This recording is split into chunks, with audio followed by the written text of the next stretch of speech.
Bismillahirrahmanirrahim və bihi nəstəin. Allahümmə salli alə Muhammed və ali Muhammed. Salamun aleykum və rəhmətullah. Hər vaxtınız xeyir olsun. Bəhsimiz Quranda Allahşünaslıqla bağlıdır. Şəfaət mövzusunu ötən dərsimizdə bitirdik və sonda belə bir sual verdik ki, tövhidlə, istianətdə tövhidlə, təvəkküldə tövhidlə maddi vasitələri görmək ziddiyyətlidir yoxsa yox? Mən hər hansı bir işi görmək üçün maddi vasitələrə əl atıram. Onlardan kömək diləyirəm və onları ortada görürəm. Bu istianətdə, təvəkküldə, tövhidlə ziddiyyət təşkil edir. Xeyr, əlbəttə ziddiyyət təşkil etmir. Əslində, istianətdə və təvəkküldə tövhidi biz yaxşı anlamalıyıq, mənasını dərk etməliyik. Ondan sonra görəcəyik ki, xeyr, heç bir ziddiyyəti yoxdur. İstianətdə tövhidin mənası nədir? İstianətdə tövhidin mənası budur ki, bu aləmdə Allah təbarək və təaladan başqa heç bir varlıq müstəqil şəkildə təsirə malik deyil. Onun icazəsi və izni olmadan heç bir varlıq təsir göstərə bilməz. Elə bu istianətdə tövhidi yaxşı dərk edə bilmədiklərinə görə və bu kimi məsələlər onlar üçün aydın olmadığına görə əşərilər gəlib insanın işlərində təsirini inkar etdilər. Yəni, onlara görə insan öz feilində heç bir ixtiyar sahibi deyil, heç bir təsirə malik deyil, hər nə edirsə Allah təbarək və təala edir. Bu istianətdə tövhidin dərksizliyindən irəli gəlir. Quran-ı Kərimə görə insan əməl edirsə, insan hər hansı bir iş görürsə, təsirə malikdir, qəbul edir Quran-ı Kərim. Sadəcə bizə deyir ki, sən ilk iki məsələyə diqqət elə. Birinci məsələ budur ki, bu hər hansı bir maddi varlığa ki, deyək ki, söykənirsən, ondan kömək istəyirsən, ya öz qüdrətinə söykənirsən, burada öz qüdrətini, bu maddi vasitəni müstəqil görmə. Mənim iznimi ortada gör, icazəmi ortada gör. Qüdrətim olmasa, mənim verdiyim qüdrət güc olmasa, sən özün heç nə edə bilməzsən. Sənin bu arxalayındığın maddi varlıq, vasitə heç nə görə bilməz. Bu birinci məsələ. İkinci məsələ də özünə və bu vasitələrə arxain olma, tam arxain olma. Necə ki, biz Quran-ı Kərimdən bu məsələni çıxarış edə bilərik. Quran-ı Kərim o qədər gözəl bunu bizə izah edir ki, istianətdə tövhidiniz olsun, mənası budur. Mənası budur ki, siz maddi varlıqlara, vasitələrə həddən artıq söykənməyin. Əvvəla onları nə görün? Bir növ müstəqil görməyin, onları bir vasitə görün. Allahın izni ilə iş görən, təsirə malik olan bir şey kimi görün. İkincisi, onlara həddindən artıq bel bağlamayın. Bu tövhiddən ziddiyyət təşkil edir. Mən bəzi ayələri oxuyuram, o qədər gözəl bəhs edir.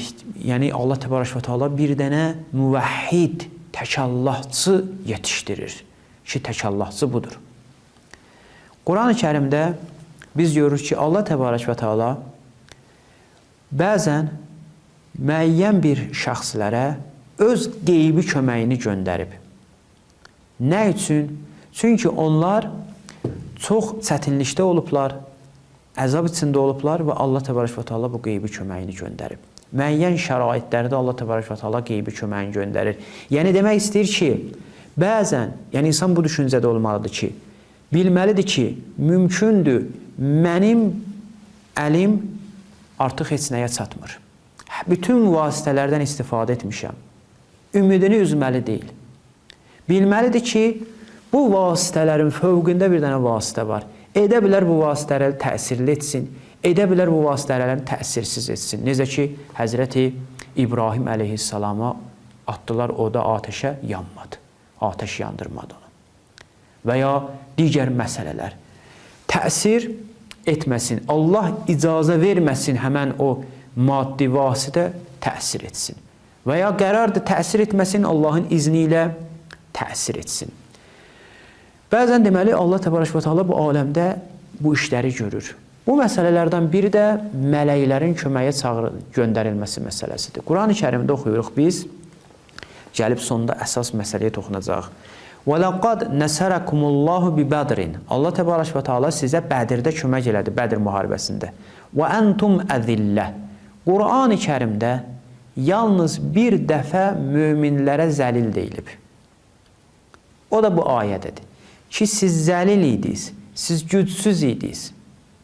Məsələn, Quran-ı Kərimə baxsaz, həmişə möminləri vəsf eləyir, ən gözəl xüsusiyyətlərlə möminlər budur, qüdrətlidirlər, heç nədən qorxmurlar filan. Amma bu ayədə gəlib deyir ki, siz gücsüz olanda, siz zəlil olanda Allah Təbarək və Teala Bədirdə sizə kömək etdi. Niyə? Çünki niyə köməyin göndərdi? Ayə davamında, o biri ayələr açıqlayır. Niyə Allah köməyin göndərdi? Çünki bunların istianətdə tövhidləri var idi. Az bir qrupla çıxmışdılar müşriklərin qabağına. Amma bilirdilər ki, Allah Təbarək və Teala'nın izni olmadan düşmən bunları heç nə edə bilməz. İstianətdə tövhidləri var idi. Bu ayə bunu açıqlayır. Digər ayəni oxuyaq. Oxuduğum ayə Ali İmran surəsinin 123-cü ayəsidir. Digər ayədə oxuyuruq. İz təstəğithunə rabbəkum Siz Rəbbinizdən istiğasə etdiniz, kömək dilədiniz. Fəstəcəbə ləkum və sizi icabət etdi, kömək dilədiniz. Yəni, baxırlar, məsələn, biz 300 nəfərik, düşmən isə 3000 nəfərdir. Necə onunla mübarizə aparaq? Amma mənim bilirəm ki, köməyim var. Onun izni olmadan düşmən mənə qələbə çala bilməz. Bu olur istianətdə tövhid. Və Allah Təbarək və Teala bi-əlfin minəl mələikəti 1000 dənə mələk göndərdi sizin köməyinizə. Niyə? Çünki siz özünüzə arxain deyildiniz. İstianətdə tövhidin bu mənası budur. Bəli, gedirdiniz, qılınc götürürdünüz və digər deyək, o döyüş vasitələrindən istifadə edirdiniz. Amma buna baxmayaraq siz Allah Təbarək və Teala'nı ortada görürdünüz. Bunları vasitə görürdünüz. Amma digər müharibədə maraqlıdır. Digər müharibədə isə hansı müharibədə? Uhud müharibəsində. Uhud müharibəsində Allahın köməyi gəlmədi. Niyə? Çünki onlar deyilənə əməl etmədilər, özlərinə arxain oldular, deyilənə elədilər. Məsələn, Həzrət Peyğəmbər tapşırmışdı bu dağdan düşməyin aşağı nə olursa olsun, onlar düşdülər və düşmən qələbə saldı. Və bundan da yüksək, bəzi müharibələrdə, məxsusən Huneyn müharibəsində düşmən az qala qələbə çalsın. Nə üçün? Allah köməyində göndərmirdi. Niyə? Çünki bunlar öz qılınclarına arxain idilər. Maddi varlıqlara arxain idilər.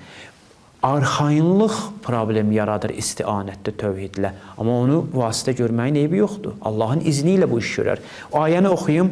لَقَدْ نَسَرَكُمُ اللّٰهِ فِي مَوَاتِنَ كَثِيرَةٍ Allah Təbarək və Teala çox yerdə sizə kömək etdi.